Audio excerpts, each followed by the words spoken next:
So, aloha, I'm Brendan Morioka, I'm the Dean for the College of Engineering.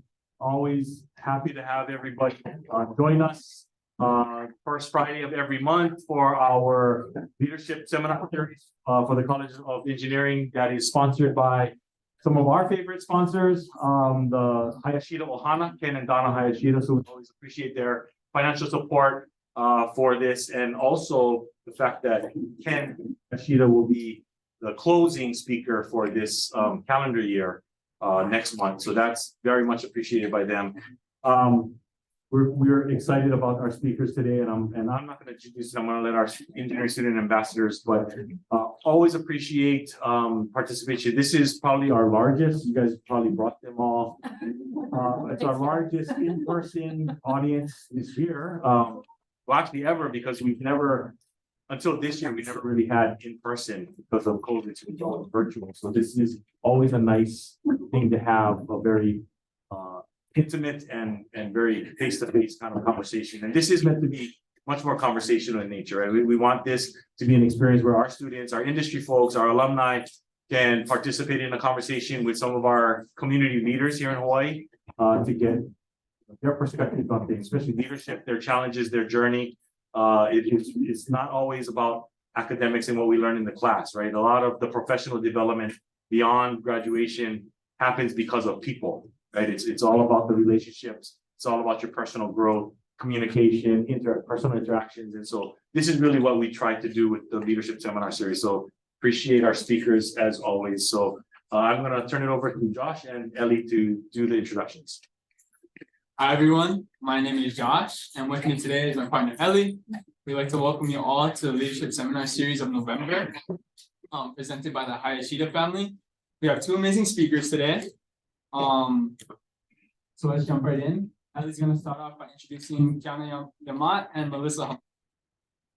Hello, thank you again, Kiana and Melissa, for coming today. I'm just going to introduce you guys a little bit to our audience. So Kiana Yamat is a licensed professional engineer who earned her Bachelor of Science in Civil Engineering from the University of Hawaii at Manoa in 2016. She actively participated in the American Society of Civil Engineers as the president of the student chapter during the After graduating, Kiana worked in design and construction in San Francisco, California, and various locations throughout the country. Currently, she is a project engineer for Humphrey, working on the inaugural digestion capacity upgrades project at Sand Island. During her reign as Miss Hawaii USA 2022, Kiana utilized her platform to confidently pursue careers in STEM and supported ways to maintain and empower those already in the field. As a board member for the nonprofit organization Women Speaking Out, she continues to promote STEM outreach by speaking to students of all ages through their education programs and partnerships. And then our other great speaker today is Melissa. So Melissa Humphrey is a project manager for Layton Construction and has been involved with projects ranging from a 40-story high-rise multifamily residential tower to the expansion of a premier children's hospital, and most recently, the world's largest standing wave pool.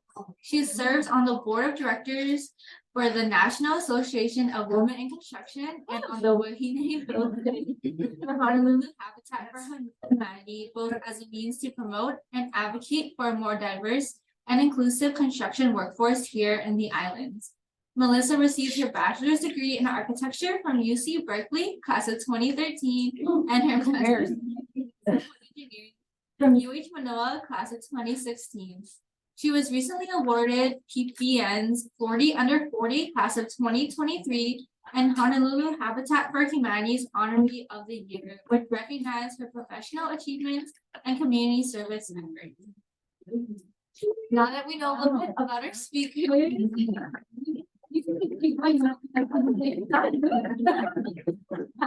we're gonna have Kiana and Melissa begin with their opening remarks. Oh, what are opening remarks? Oh no, we're just gonna go for it. I don't know if we had an opening remark.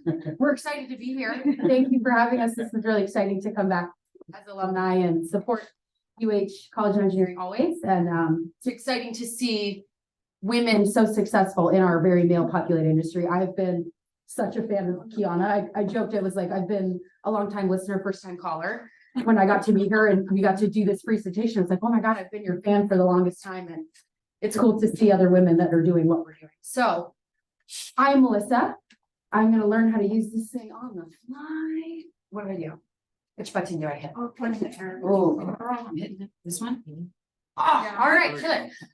So about me, I was born here in Hawaii in 1991. I am 32 years old. I grew up in Makakilo. I was here through elementary school, and then with my dad's military career, we moved to California. I grew up in San Diego. That is where I learned to play the sport of lacrosse. Has anyone seen lacrosse in the room? Hey, all right, right on. I got a college scholarship to go play at Berkeley. I played Division I, while at the same time getting my architecture degree. I was the only athlete in the architecture school, which speaks to my level of insanity and how stubborn I am. After college, well, I got to my second semester of my senior year, and I had that really wonderful moment where you sit with yourself and you go, oh my God, I don't want to be an architect. What am I doing? So I had a long sit with myself. I took a bunch of random jobs after college, and through a long way, I found construction. And I said, hey, that's kind of architecture adjacent. Let's see if that's at least a way I cannot totally give up on my education. So I started researching programs. I found UH. They have, it's a master's in civil, but it's a concentration in construction management and engineering with Dr. Singh. My advisor came back to come see me. And so I moved home in 2014, and I've been here ever since. And I learned from my first experience. I said, okay, you need to get an internship early so you don't get to the end of this degree and realize, oh my God, I still don't know what I want to do.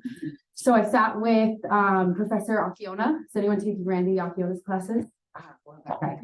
And he connected me with a former student who said, hey, I need interns. And that company was Layton Construction. So while I was working with them, I was working full-time during the day and coming and getting my grad degree at night or during lunch if there were certain classes I didn't have during the day. So my first project was this beautiful women and children's hospital just down the street. That's why it worked out. I could work full-time and then just zip on my moped up to school when I needed to. What a cool way to get into construction. Just to have, these projects don't come along very often where you get to really, or at least for me, probably different for you, but I really got to give back to my community. 3 of my best friends have given birth at that hospital. One, unfortunately, has used the NICU space that we created. So it's one of those cool things that you got to participate in, but you just wish people didn't have to use, but so exciting to get to be a part of that. After that, I jumped over to this tower in Kaka'ako. It's the one with the Whole Foods on the bottom. And that was the first time Layton Construction had built a high rise. So everyone on our team was sitting there going, this is the biggest thing we've ever done. Does anyone know how to do this? And I got the pleasure of, in that unit, it's parking on the bottom and Whole Foods. And then from the tower up, it's 31 stories. It's 466 units. And when you bought a unit, you got to say, I want this color cabinet, this color floor, this kind of oven, this kind of washing machine. I want curtains. I want the Japanese toilet that talks to you when you walk in the room. And I got to track all of that for 466. So that was my multitasking Olympics of, okay, I'm doing too many things at once, but something I was used to just because of my career in lacrosse, architecture, and then going to school full time. So I'll keep clicking. Come on, girlfriend, what's going on? Oh, Ellie, what do I do? Did it die? Did I kill it? Oh. No, more. So is this touch screen? Did I do that? Did you do that? Oh. So these are just other really beautiful details of that high rise. Aside from managing all of the individual pieces of that tower, we also got to manage. You can see it pretty close on your screens. Actually, the lobby, that's like 600 individual pieces of wood, and the curvature is cut just so that it looks like it's undulating. I got to sit there and calculate all of the angles to make sure that's actually how it's supposed to look. Does this work? Thanks, Dr. Singh. Okay, cool. And then this, thanks for going with it. That's awesome. And then this windscreen was meant to mimic the wind patterns of the Pacific. And so when you looked at it with the architect, she could stand across the street and look at that thing and go, that one is upside down. And we'd all stand there and go, are you serious? How do you know that? So we had to track very intricate details like that. Do you want me to stand up there quick? Does that work? I'll just give you like a head nod. So after that project, my company called and said, hey, we want a project in San Diego. You're from there. Will you come home and help do that for a little bit? So has anyone been to Balboa Park in San Diego? Yeah. It's the cultural epicenter of San Diego. It's 17 museums. They built it in 1910 for the World Fair. And the idea was it was going to go up. And then once the World Fair was over, it's going to go down. And they said, hey, actually, this is really special. Let's keep this.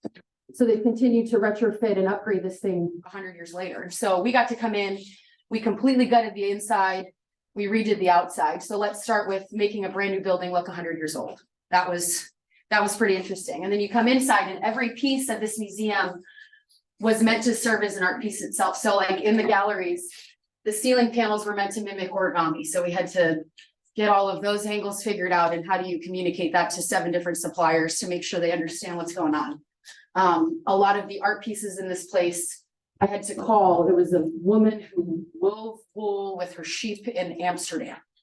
And we had to talk to her and say, okay, how am I supposed to light up your design? And so here I am on a Zoom call with this farmer in Amsterdam at 3 a.m. my time, because it's 6 p.m. her time, and that was the only thing we could do. So really fun, really interesting, very, very custom. Won a lot of awards. It was really fun. But during this project, COVID hit. And I called my boss and I said, oh my God, I have to come home. My family is here. My boss said, hey, I got a cool project. Come on home. Okay, boss. Go to the next slide. And the cool project that this is more of the museum. This is that wool thing, if you can even tell. But just really beautiful stuff. For my concrete people in the room, this is board form. Very, very beautiful art, very hard to do. So if you can study and learn how to do that well, please call me, because we need really good people who can do that all the time. Keep going. So the really cool project that I got to come home for was let's build the world's largest standing wave pool. It's German technology. So here we are still calling Germany. We just got to get a regular line to Germany, I guess. This is 100 feet wide. The largest before this was 50 feet wide. Typically they're about 30. So for everyone, this was, again, the biggest thing we've ever done. So we're all just sitting here trying to figure out how to do this technology, but amplified.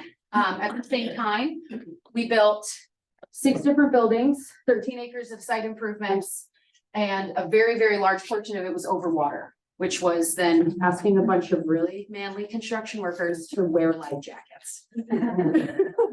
Which did not go over too well. No one fell in, and I think we only dropped a hammer one time, but this was about 2.5 years in the making. We just finished earlier this year. The next one, I think that's all of my career in short. I didn't want to talk too much about projects. Where have you seen me? Why is this woman talking to us today? This is just a very short list of what's been happening in the last couple of years. 40 under 40, Honolulu for Habitat, which I'll keep talking about. And then a very big part of my career as of late has been, how do I advocate and empower women in this space? It's something, when I started my career, I showed up to work and it was 100 men and 1 of me. And it was kind of like, ooh, why am I doing this? Where is everyone else? What do they know that I don't know? And so I've tried to really change that narrative as much as I can, just as one person. So going along, some of the ways we've been doing that, if you can click that for me. Oops. You can just go for it. Thank you. Okay, that's okay. So with Layton, the national average for women working in construction is about 11%. With my company, it's about 24%. So I'm lucky that I work for an employer that really understands and advocates for women in that way. Really, really special note here, that wave pool project we just finished, 8 out of the 15 team members for Layton were women. So it was the first time in our company history, our team was majority women. And even they didn't realize that. They're like, wow, that's pretty neat. So that was a first. It's not a last. It was very exciting for us. And it was a major worldwide, world famous project. So women are succeeding on a very big stage. I'm part of NAWIC, which you guys heard about. My goal being on the board was, again, how do we build up mentorship? How do we empower women in our industry? If you're brand new to the industry, how do I connect you with the CEO? How do I connect you with someone who's been doing this for 15 years and you can learn and ask those questions about, what do I even wear to work? I didn't know that question on my first day, and I didn't have a woman to ask. I had to ask my professor, Kiana. I said, what should I wear my first day at work? And he didn't know because he was a man. So stuff like that, that you don't know to ask and to now to find and build those mentorships and those networks. It's so understated how important that is. Another thing we really prioritize is how do we reach out to the young women in Hawaii? How do we make them realize construction is there for them? So we did a lot of partnerships with the Girl Scouts as little gals at the STEM Fest. And then 2 months ago, we helped partner with a student who is receiving the Girl Scout equivalent of the Eagle Scout Award. It's called the Gold Award. She wanted to build benches and donate them to the school or to the Girl Scout camp up north. So through NAWIC, we got all of her materials donated. We helped her walk through the process of this is what you should do before, this is what you can do with little kids. And we sent people to go volunteer and help her through that project. It was very successful. We're very proud of her. On the next slide, another really cool thing and one of my favorite things to highlight. We partnered with students at UH. We got in touch with a couple local high schools, Kapolei High School, St. Andrews, La Pietra. We said, how can we come and engage with your students? How can they understand and learn what opportunities are out there? We had some very brave UH students go out to Kapolei and they just spoke to their experience. What that resulted in, if you can all read the screen, and if you can't, the teacher after that talk wrote me an email and she said, this is the feedback I received. And the bottom one just gets me going. This presentation may have changed my perspective and my decision to go to college. That's so cool. That's so cool. And that's when you think about a 30-minute talk changing someone's perspective like that, it's like we need to be doing this all of the time. That was just a random Monday for a random student at Kapolei High School. And if we can repeat that, I mean, imagine the change that will bring to our industry and to our youth here in Hawaii. One more slide, I think. I'm almost done. Yes, okay. And then my work with Habitat. If you talk to me for more than an hour, I will probably say Habitat for Humanity at least 50 times. I love that organization so very much. There are two really cool initiatives I want to share. The first is Wahine Build. So working with Habitat, they realized 70% of their volunteer base is women. They really can't wait I'll volunteer. I mean, I'll organize t-shirts, I'll organize parties, I'll bring you guys lunch. But when we get to build days, that number is 20%. So there's a very real barrier of women think that's not for me. I can't go help there. I can't be helpful. And so we started last year with this Wahine Build initiative, and that was for the month of March for Women's History Month. Every build day, which was Friday and Saturday, 100% of the volunteers were women. So you can't sit there and say, ooh, that sounds hard. A man should do that. Or, you know, I don't really think I'm qualified, because we weren't qualified, really. I mean, I was the only construction person on my day. It was doctors, it was nurses, it was realtors. And we framed and stood a house, 10 of us in a day. And so when you realize, hey, wait a minute, I can do this, and this is much more of a comforting space, a lot more women then came out in the days that followed. And so this year we said, hey, let's do this, but let's do it bigger. And so from start to finish, 100% of that home was built by female volunteers. And we think that's the first. We think that's the first in Habitat's 35-year history anywhere. And, you know, if you can do it once, why can't you do it 100 more times, right? And so it's things like that. It's these really big firsts that we're excited to capitalize on. But once you have those firsts, then it just becomes the norm, right? It's not so special. Of course, women can frame a house. Why wouldn't they? So we're trying to change that discussion a little bit. And then a really, really special project I'm very proud of with Habitat this year, we partnered with a local school over in Waimanalo, charter school. And we grabbed first and second graders, the 3rd through 5th, and the 6th through 8, all girls. And we led them through self-guided construction projects. Here's the materials, here's the instructions, you can do it. First and second graders, we helped them with the tools. But the first and second graders, they built little chicken nesting boxes, and we reinforced the importance of, isn't it special to have a home, to have a place to go? The 3rd and 5th graders, 3rd through 5th graders, we built the free little libraries that you see sometimes in your neighborhoods. You get the free books and you can give and take. And that was service over self, right? If I can improve my community, I should. And the 6th through 8th graders, which is this picture, we had them do full-blown, full-size chicken coops. They did too. And they donated them to their community afterward. And we really guided the conversation that day of, is construction a job for your dad or your mom? And they all said their dad. I was like, well, why? I don't know. And then we guided them through this activity. They built that thing start to finish by themselves. They had to start with the screwdriver and then they had to finish with a power tool. And by the end, that thing was solid, it was beautiful, and it went to help their community. And we said, did you have fun in construction? They said, yeah. I said, great, is that a job still for only your dad? And they go, no, I want to do that. And so it's crazy that barrier of I can't build starts at such a young age. And so that just continues to reinforce, like, yes, we need to build up women in our industry, but we really need to get to them early and make them realize whatever rule you think that is, it's not real. So I think that's the last bit of me. Go girls. Go Kiana.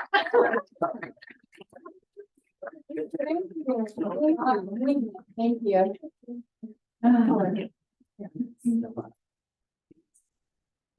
Oh, you got four. Maybe it's just a me thing. It's probably a me thing. Well, hello everyone, my name is Kiana Yamat. I am also a huge fan of Melissa. I want to grow up and be just like her. Give me 2 years.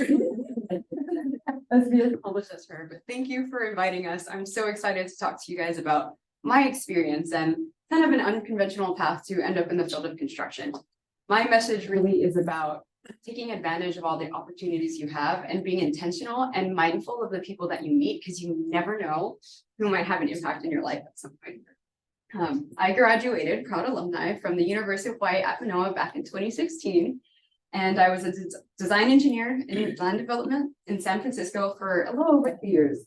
And I now work at a construction company where I've been employed for a little over 4.5 years on the Sinigro Digestion Capacity Upgrades Project. It's a much longer name. I'm not going to say it, but if you guys want to learn more about it, I'm happy to talk about it. Oh, what's wrong direction? So to understand my story, I have to take it all the way back to high school. It's crazy to think a couple years ago, nobody knew what Lahaina was, or even was familiar with the town, and now the rest of the world knows exactly where Lahaina is. I have learned, and I'm try to not get emotional. I have learned almost all the values and important things I've learned about community through growing up in Lahaina. And not to go through the whole thing, but I went to King Kamehameha Third School on Front Street, waterfront.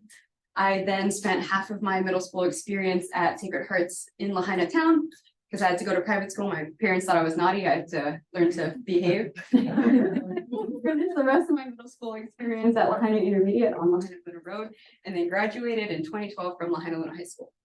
There, I didn't follow the norm. I was interested in both athletics and academics. And if you see in this top corner, one of the things that I feel is very important is you have to work with what is available and the resources that you have. The Lahaina News had written an article, this was my sophomore year of high school, about the fact that we didn't have a track. We didn't have a stadium at the time. I was literally pole vaulting into the box, the metal box that, are you guys familiar with pole vaulting? There's a metal box you stick into the ground to ride the pole and clear a height. But it was literally a dug hole into red dirt. It was a hole in the red dirt, and you can't really see, but my tape on the pole is actually filled with, like, it's stained with red dirt, because that's all we had. We jumped over a bungee that was disintegrating, and the pad was so old that as soon as you land on it, it was like sawdust. It was a nightmare. But I never felt like I was underprivileged. I never felt like I didn't have the opportunity to do better, because through that experience, like, I learned you got to work with what you have. And I ended up making it to states later that year, my sophomore year, very barely. MIL is before OIA, so thank God I hit that height before everybody else did. But I was able to compete and just really learn to be grateful for what I had. And then these pictures over here.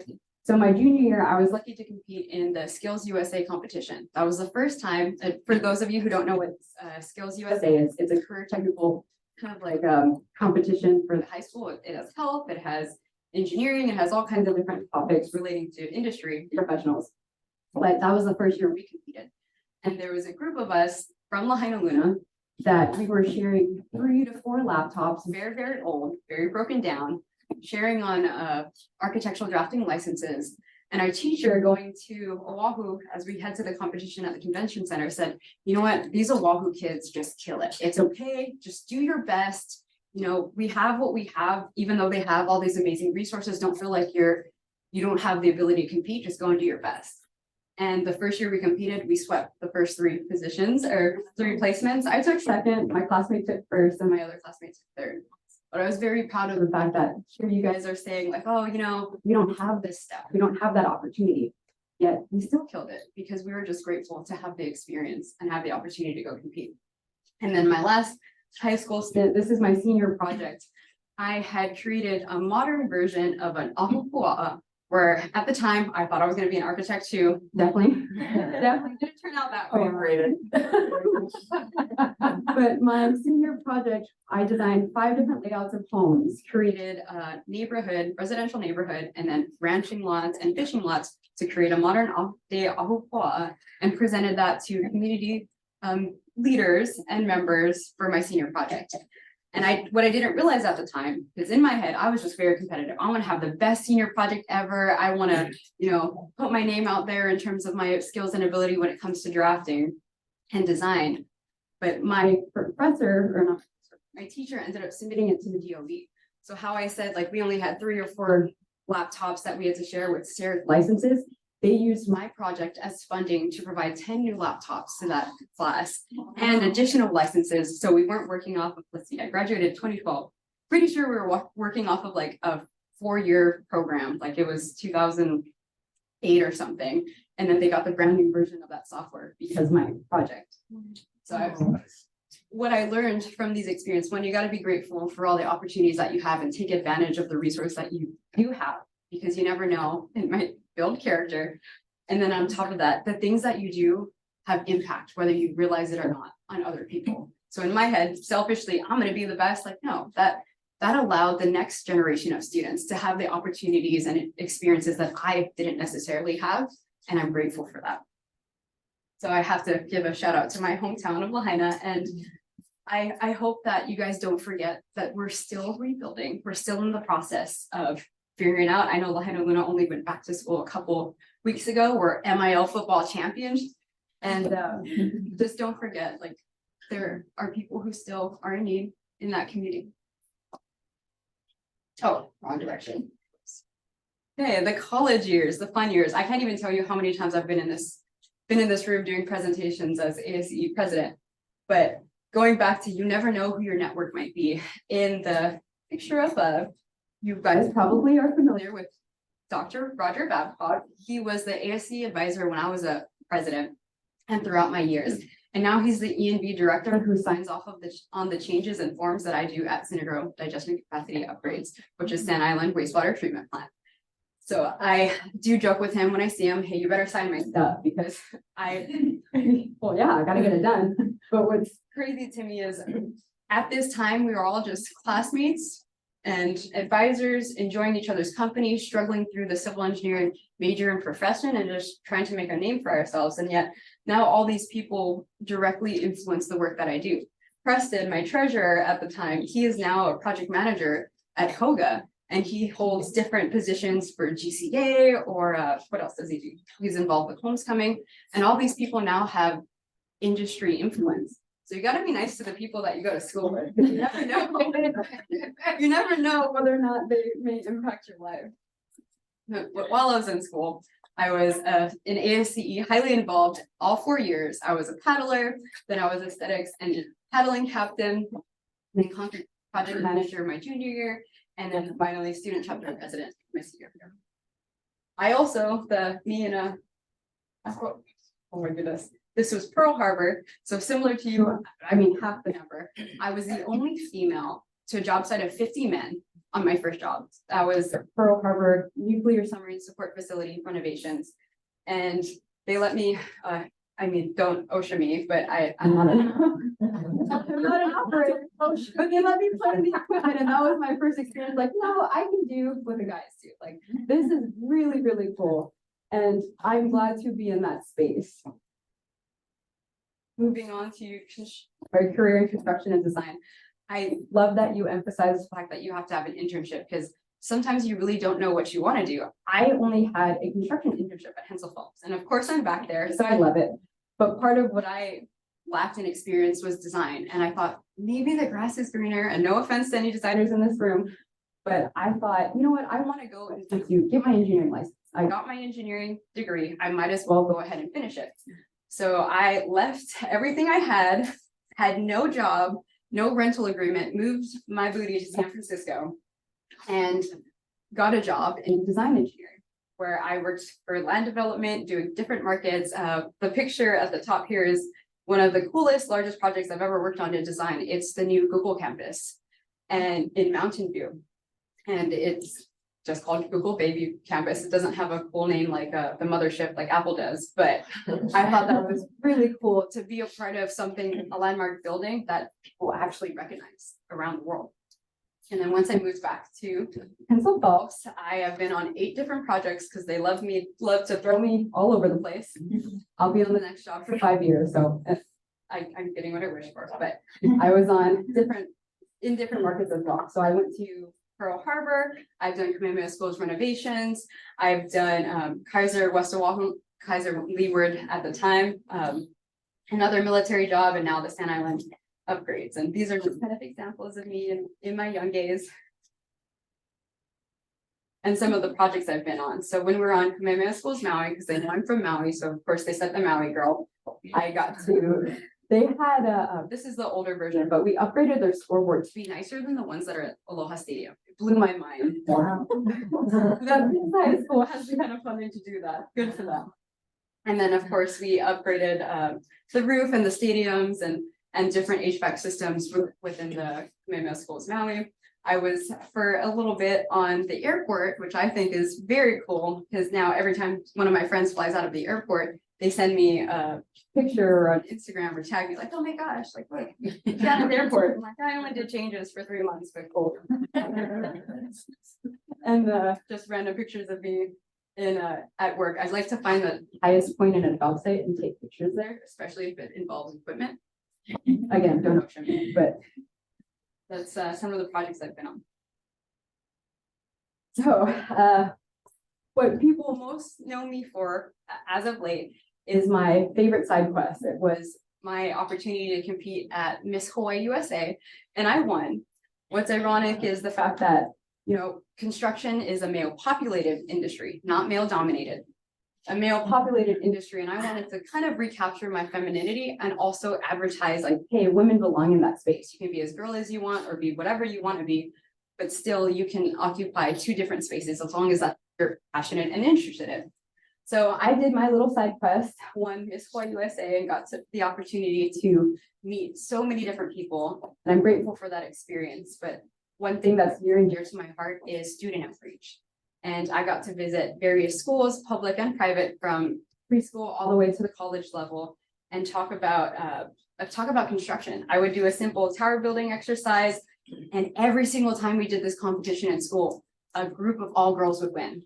And I didn't direct them, I didn't give them any like extra hints or whatever. They just happened to be phenomenal at it. And that's when I realized too, is we still need more women in this space. Not that we don't need men, we still need the men.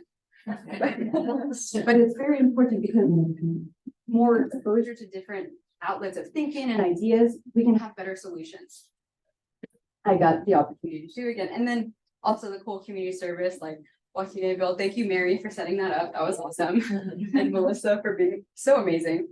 But I got to use the opportunity to speak to that platform, is to use construction to do good, to do community service. We did a build day at Hui Mahiaina, which is a houseless housing facility on the windward side. And they only had materials, and this is a testament to the true builders we've made at Hensel Phelps, is we only had materials, no plans, no directions. They're like, can you build shelters? Yeah, sure, why not? So in one day we put up 4 with, again, no resources. We had to bring our own tools from the job site. They told me they had everything. Of course they didn't. It was a little bit of a mess, but again, amazing opportunity to give back to the community.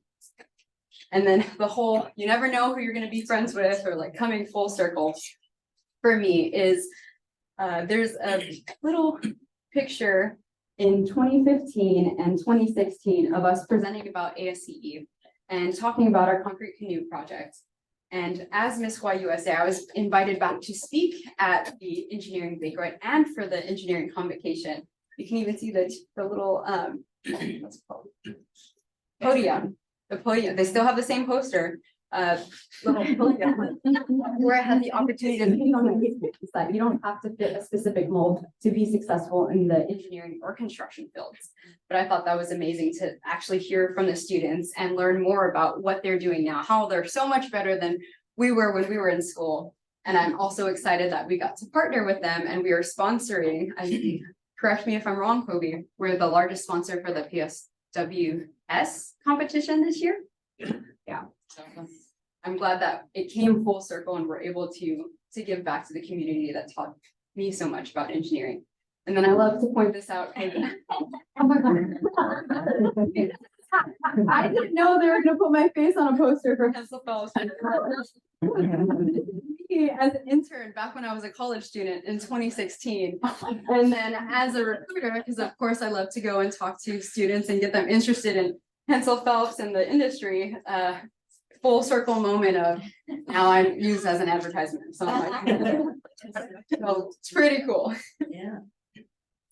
And of course, I still do outreach. I'm a part of the Board for Women Speaking Out, which is a nonprofit focused on dating and education related to dating violence. And though I'm not necessarily a survivor, I go into the schools and have the opportunity to teach them about engineering and construction so that young females are exposed to things that'll validate them outside of a romantic relationship. So I continue to do that. We also do like, school supply drives, lots of fun outreach within the community. I was here just a couple weeks ago for the domestic violence fair at Campus Center. So I'm grateful that I still have a platform and still have the opportunity to do good. That was it.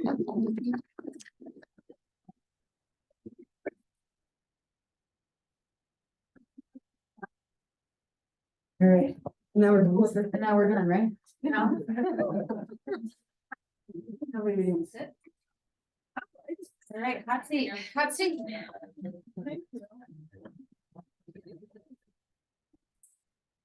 Well, thank you too for sharing your guys' stories and your experiences. For this next part of the leadership seminar, we're gonna open it up for questions. So feel free to raise your hands and ask any questions, and for anyone on Zoom, just type your questions in the chat. So I'm gonna be asking our first question today. So you are both young, accomplished females in the construction industry that is often viewed as being very dominated by men. How has your experience as a young female engineer been, and what challenges have you had to face?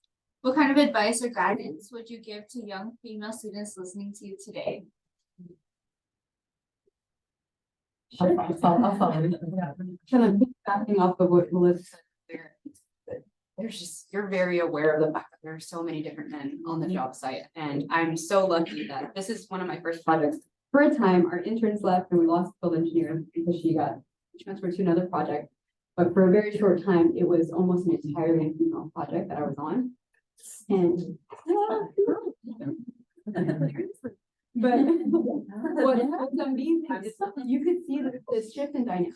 When women are more present on the job site or in any industry, you have a different perspective. Instead of it being a competition where we're all, and I'm not trying to, stereotype men, but it's not necessarily about like being the best or beating somebody up, not beating somebody and like, oh, I'm gonna do this placement faster, or I'm gonna have this done better than the next person is. It's really collaborative. And I want females to have the confidence and feel like they're able to stand up for themselves in this space, because it's still, we're working on it. I said 24%, I'm pretty sure HB is 25. Yeah.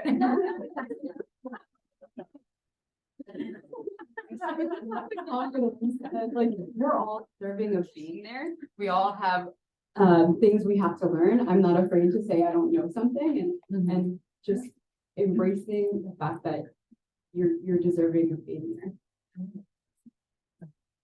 Can you ask the question again? I already forgot. No, you did so good. I'm like, One more time. It's just, how has your experience as a young female engineer been, and what challenges have you had to face? And then the advice that you would give to young female students today. I'll go, because yours was so uplifting. I'll be Debbie Downer. Some of the challenges. So when I first started, 23-year-old me, every time I talked to this one subcontractor, he would ask me on a date. And I could not get him to do his job because it was always, when do I get to take you to dinner? It's just like, oh, skin crawl. And then there was a second, that repeated itself, unfortunately, a lot as a young woman. There was a project where it was a third-party inspector and we couldn't get rid of him because he was the third-party inspector. We had to keep him around, but my company, my boss figured out, we can't leave Mel alone in the room with this guy. And it was just, it's like that spooky stuff that I don't think I'm lucky that the people I work with are aware. And I think it's because you're a girl, Dad, Zach. Thank you.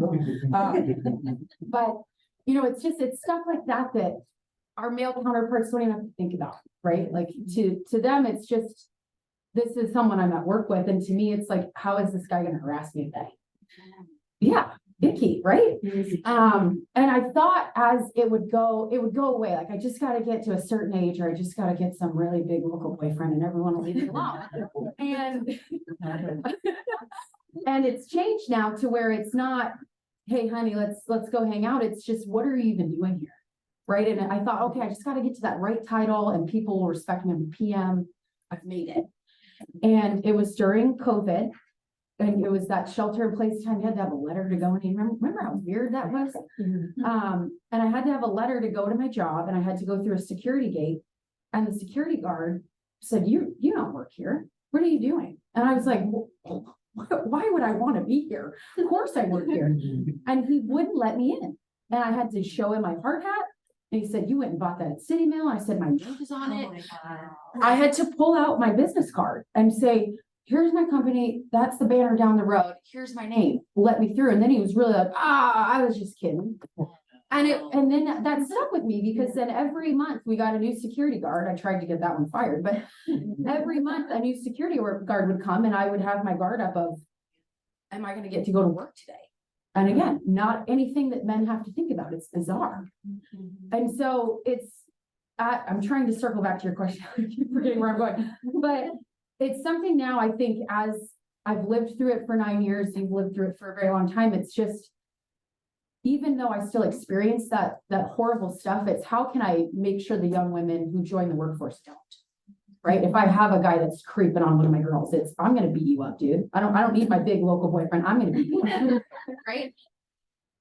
My boyfriend's not the big. Signing him up for all these battles he doesn't know, but it's those things are still very present, even though the national average is rising, even though there are projects where it's a lot of women, and the dynamic is shifting, but you still have some of the old order a little bit. And so it's women now that we have a voice, we have our confidence, we're speaking out to things like that. And then it's just making people aware. I don't think men even realize, holy cow, you go through that. And the more you talk about it, and then they really, you work with great people that really advocate for you and support you in that way. So that was the Debbie Downer to the uplifting part, but truth. I mean, it's not always bright and shiny. It's very dirty and icky sometimes. I think something that really stuck with me is you belong to be here, no matter what your credentials are. You made it to your position, so no one should really. You shouldn't have to argue to be in a place that you earned yourself. I think that's something like a lot of students or a lot of young students need to learn from the start, no matter who you are, that you belong here and we all worked hard to get here. Totally.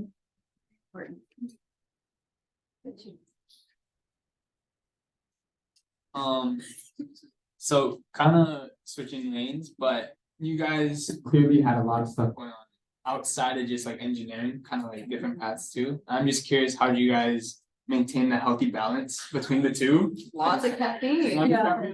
I wouldn't call it healthy. It's not a healthy balance. You guys, it's like kind of how you guys balance both work and responsibilities outside of that. I can try. I mean, I'm not a good example. That's like the worst thing to ask me, but I'll say that instead, like, if I was full throttle work, I was full throttle my job, I was full throttle a lot of things, Habitat, I mean, it's things that are so important to me, and they fill my cup in a big way. Like, I complain about my job because it's work, but man, I love it. I love it, and I don't mind getting there super early and staying super late because I'm working on something that's so exciting. And then the same thing with Habitat, man, I love that stuff. And so, yes, it's probably all day Saturday, all day Sunday, sometimes after work. But it's just, you find those things that really bring you joy. And it doesn't feel like you need balance other than you need to sleep at some point. But, but it's that cliche line, what is it? If you find a job you love, you never work a day, and you're like, blah, blah, blah. Right. But it is that, but it's true in a way, because if it's just something you're very passionate about and you really enjoy doing, I don't really need to find the balance. I just need to remember to sleep and eat and take a shower. But that's me. I'm kind of the extreme 1,000 mile an hour. Hopefully you have something a little more. No, I'm the same way. I feel like in my life, I've gone all in with ASE, all in with school, all in with work, and it fluctuates between, because I don't think there's truly a let's find a happy medium. I think it's understanding priorities at a certain point in time. Yeah. So Yes. for example, like when Lahaina happened, I felt like I was crying all the time at work, and I knew I had to prioritize my own mental health, and I went home to be able to decompress. I flew home to Lahaina and helped out where I could in my community. And I just feel like everybody who's on your team should be understanding and respectful of your priorities at that time. Whether it's you have a family soccer game you got to go to, or if you got to go home and help your town that burned down, unfortunately, or like you really are running for a pageant and you're like all about going to the gym and looking good in that bikini. But it just not that way anymore. It's just, you have to prioritize things for yourself. And when you start respecting yourself and respecting your own priorities, then everybody else will follow suit. So there's no balance. It's just figure it out, find out what you need to do at this moment in time, and have people buy into what you're prioritizing. Thank you. As a follow-up to both of you, what advice do you have to finding your passions? I'm sure one day you didn't wake up and be like, oh, today I'm going to join Habitat for Humanity and it's going to be the It's going to be all I talk about. How did you find your way to there? And how did you start to realize, like, this is what I want to do and this is what makes me happy? I think it starts with, you just need to try things and kind of go outside of, I work in construction, so obviously I would like this. Right. I think it's just, I gave it a try, and some things I gave it a try and I was like, whoa, I hate that. I'm never doing that again. I tried to run a marathon. No, not going to do that anymore. Charity runs, I'll just send you the money. But, but when you try certain things, and I knew like right away, it's just that you feel it truly. I mean, you go there and it was like, I left happier than when I showed up, even though I was super tired and I framed a house for 8 hours and I was exhausted, but I felt really alive. And so I think it's just trying new things and seeing what tastes good and what doesn't, because it's kind of my answer, at least. Again, you're going to go the polished way here. I know, that's why it's good. Freaking frag up here. What was the question? How did you find your passion? Oh. I love student outreach because, as you guys learned a little bit about me going to Lahaina when I didn't have all the opportunities and resources that many other people do. And that's why I get so involved with student outreach. Like, what if somebody needs material for their projects that they're doing outside of school? What if somebody just needs to hear that, you're capable of being in this industry? You may not see it around your peers, but you are capable of doing it. That's where my passion is. It's a reflection of what I felt like I still need validation from different aspects of my life. But it's really like, what could have young Kiana needed? Hey, girl, kill it. What could have young Kiana needed while I was in high school, while I was growing up, while I'm in my industry, just I try to cater the things that I do or the community outreach and community service that I do relating to those fields. Like if we have a talent that we're able to share with others, like why not do it for the good? Yeah.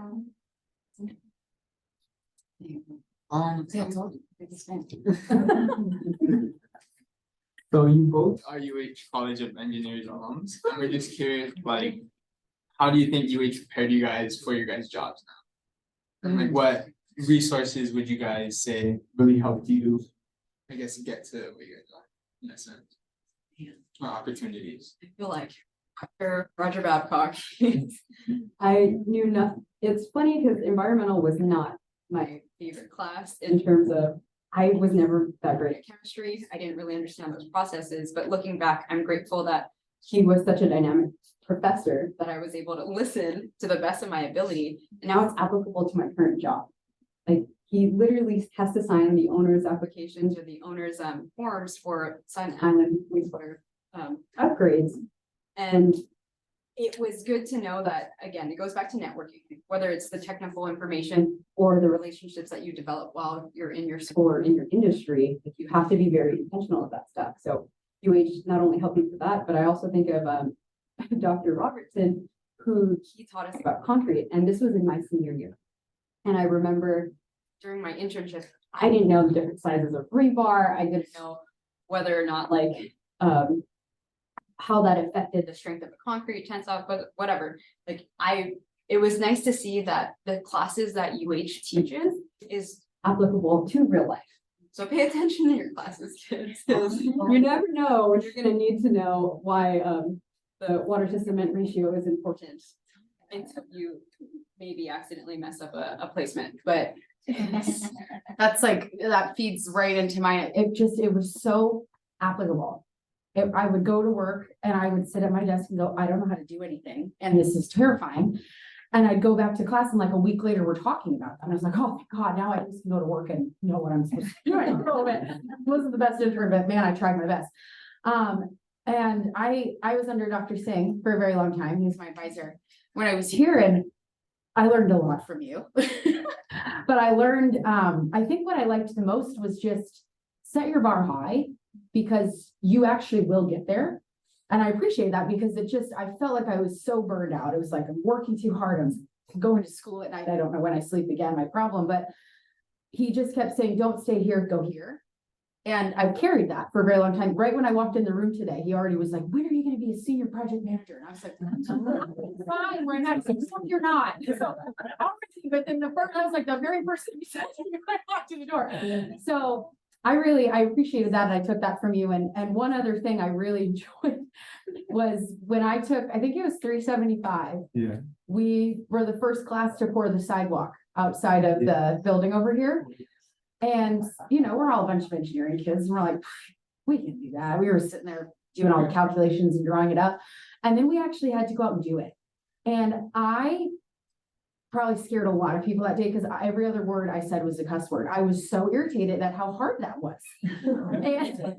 and we would get this side right, and we grade it, and we get to this side and somebody would kick it over, and we would just lose it. And we were doing a stupid sidewalk. And then you look at these giant high-rise buildings, and these guys do it professionally, and you're just like, I have so much admiration for you, because I couldn't even do a sidewalk in 8 hours, and that was so embarrassing. And it really made me appreciate, like, if I learned anything that day, was I have to finish my education, because I will never make a living. But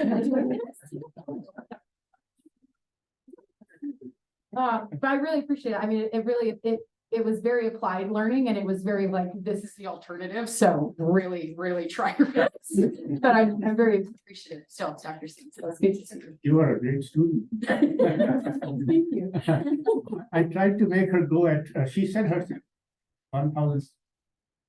I tried to make her go at 1,500. She said, I know.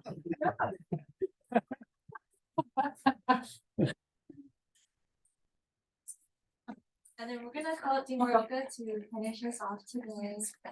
Thank you so much. Yeah, thank you. So everybody, please join me. From the people we heard today and saw, it's clear why we're so proud of them, and why we love calling them one of our own.